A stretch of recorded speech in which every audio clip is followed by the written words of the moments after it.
Swimming against the current, swimming against the current. I think I need you. I need you. Trying so hard to finish, trying so hard to finish. Strong, but I need you. I need you. You are my star. You show me the way back to you.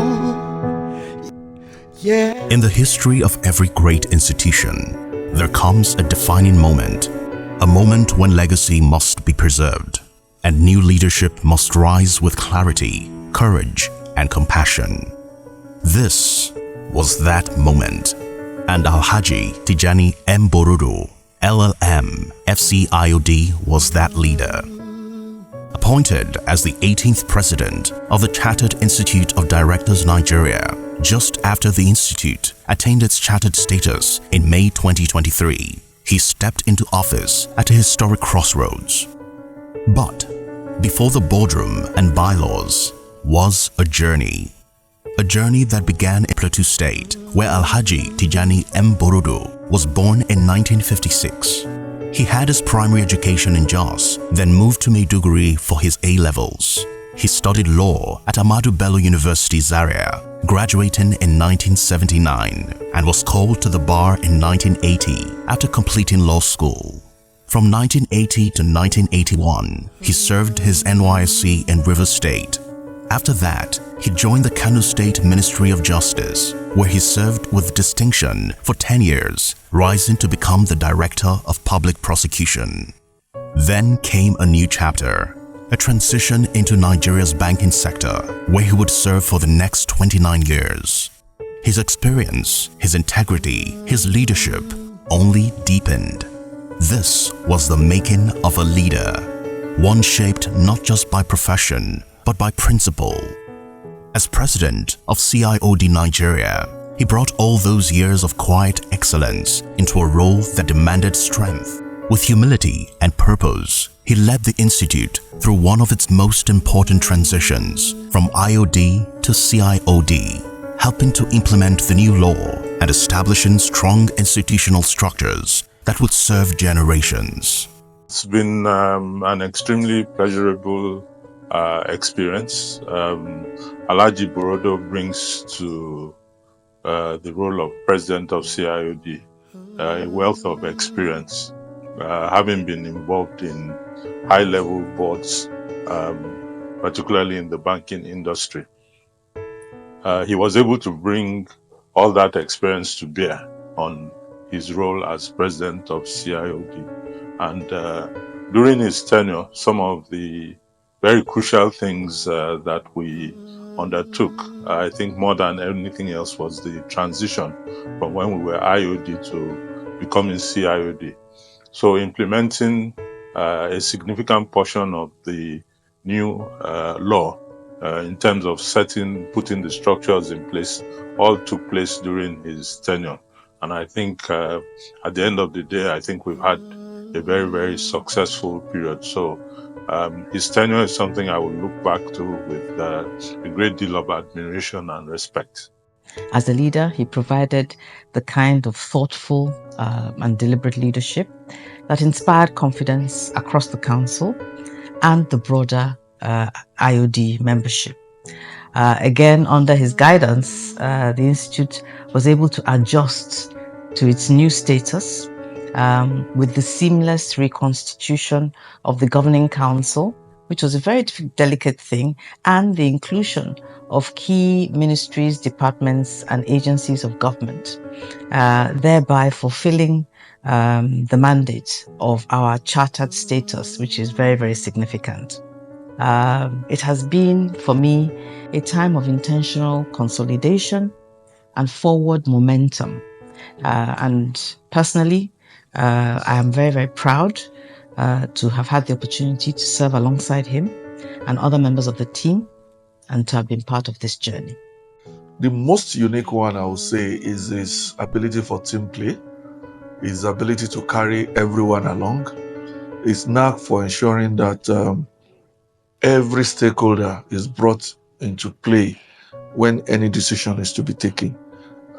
He has a way of reaching out to everybody and in a very humble manner and getting the insight of everybody. And second, he also has a way of convincing people. If at first you don't agree with him, by the time he explains the motive behind the actions that is being taken, while that action is being taken and everything, you may have no choice but to agree eventually. And I think also I would give it to him in terms of his ability to listen to the other side, because sometimes there are issues we raise that he didn't initially agree with, but his ability to invite you to discuss it, also give you his own insight on the matter, and then at the end of the day, we disagree to agree. And of course, that is what will move the organization forward. So I would say those are critical things he brought into play, especially the peculiar nature of the last 2 years of the Institute. Because peculiar in the nature of that, we are going to do things we've never done before. We are going to change the way things were being done. The way he managed that transition, that everybody was on the same page with him as we move along, for me was a learning curve. When I became the president, I had certain things at the back of my mind when I was taking over from Dr. Jidema. What I assured her was that there was going to be continuity in what we were doing. So when I became the president, I had a focus on the 3 R's. That's review, reform, invigorate. We have done a lot of review in terms of the institute as a whole. We have done a lot of reform in the membership because we believe that was an area that we needed to work on. We have done a lot of reform, which was driven by the second vice president. But I'm happy that at the end of the day, what the exercise she has done, we have taken it to council, the council has approved it, and that's the blueprint now that we're using to have membership and branch development. And then we want to reinvigorate what's happening in the institute. If you see the staff demography, there are people who are passionate, lots of them with respect. They are younger people, willing to learn, willing to show I can do it. So to me, that's one of the way we have reinvigorated the institute, because I believe that's the future of the institute and the future of the country. But beyond the president was a friend, a partner, a father, and a grandfather.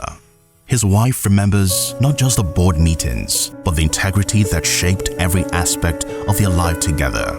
Well, when he became the president, it was an exciting moment for all of us as a family. My husband is, we call him a workaholic. He works very hard. He's a dedicated person. Whatever he puts his mind on, he sees it to the letter. He finishes it and he does it very well. So when he became the president, I had no doubt that he was going to do it and he would do it very well. So as a family, it was a big thing for us. We're happy, we're proud of him, and we made up our mind to stand by him, whatever it is, to support him. Over the years, his shelf has filled with plaques, awards, and recognitions, not just for service, but for the spirit in which he rendered it. Each one a testimony to a man who did more than lead. He served. Under his watch, the Institute experienced what many called his greatest legacy: peace. During a time when transitions often bring tension and loss, his calm leadership ensured unity, speed, and strength. I think his last legacy will be the peace that pervaded the Institute, even in the process of transiting. And we shouldn't take it for granted. We shouldn't take it for granted, because I have seen many organizations that transition becomes an issue. It becomes a problem, because no matter what, when you transit, some people will lose position, things will change, and it's likely that those who will lose position may want to kind of resist. I think that's the legacy he will leave, the peace that pervaded the entire transition period and the success of that transition plan, the record time we were able to make it happen. My success is the transition. And one of my challenges also is the transition. Let me tell you about the challenge. You see, we are moving people from their comfort zone, something they've been doing for 5, 10, 15, 20 years, 25 years, 30 years. And we came and said, now, since we became charter, we cannot run the institute in that manner. That's one of the biggest challenges. Some of them said, look, one of them said, TJ, why are you in a hurry? I said, sir, in a hurry, how?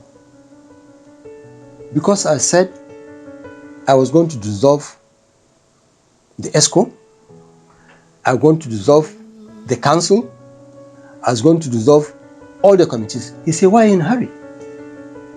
I said, sir, our status as a chartered institute clearly said this is the way we are going to run the institute. So all these structures that we have, they have to go before we have the new structures. That's part of the challenge. Some of them did not believe that was possible. But I think we were able to do it. So the council we have now, the ESCO we have now, the committees we have now, the industry we have, they are all as provided by the charter. So to me, it's a major thing that has happened in the last 2 years. And of course, it came with its own challenges. Every leadership journey eventually comes to a pause, not because the work is done, but because new seasons must begin. As Alhaji Tijjani M Borodo steps away from the seat of the presidency, he steps into a new phase, one marked not by duties, but by legacy, not by titles, but by the deep fulfillment of a race well run.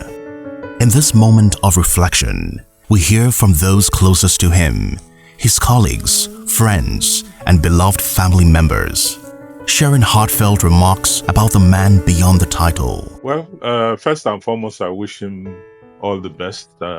He has devoted a lot of time, energy, and efforts into his role as president. So it's not an easy role. So first and foremost, I'd like to commend him. Whatever future endeavors he seeks to undertake, I believe his tenure has been a great success. And I can only hope that he will continue to lend his time to the affairs of the institute so that we will not miss him too much when he leaves. I want to seize this opportunity to thank Alhaji Borodo, LLM, President and Chairman of Council, for his service and his leadership. And I want to seize this opportunity to wish him continued success and fulfillment in all his endeavors and in all that lies ahead of him.